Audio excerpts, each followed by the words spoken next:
Penguin Audio presents Bitter is the New Black. Confessions of a Condescending, Egomaniacal, Self-Centered Smartass. Or Why You Should Never Carry a Prada Bag to the Unemployment Office. By Jen Lancaster. Read by Jamie Heinlein.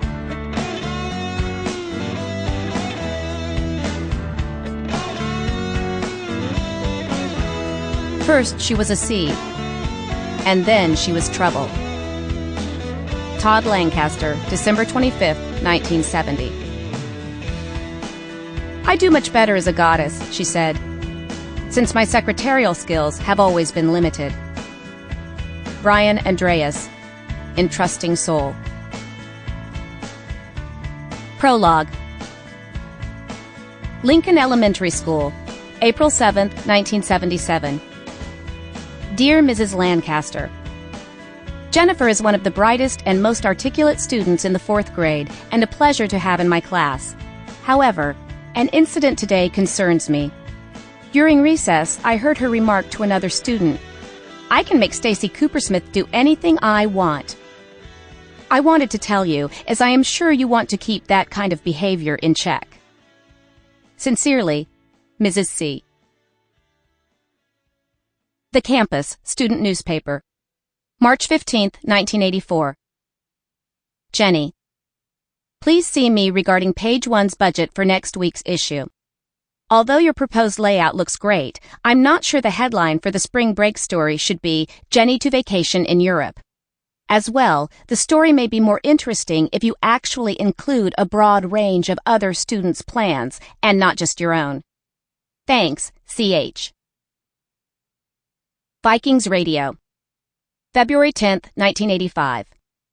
Jennifer, broadcasting on the school radio is an awesome responsibility. If I did not think you were up to the challenge, I would not have awarded you your own show. However, I want to make it clear that you will lose this slot if we have a repeat of last night's incident. I spent my morning fielding calls from parents angry about your commentary. Regardless of your opinion, it is never okay to report that the Pep Step Dance Squad members look fat in their new outfits, nor are you allowed to call them boyfriend-stealing skanks.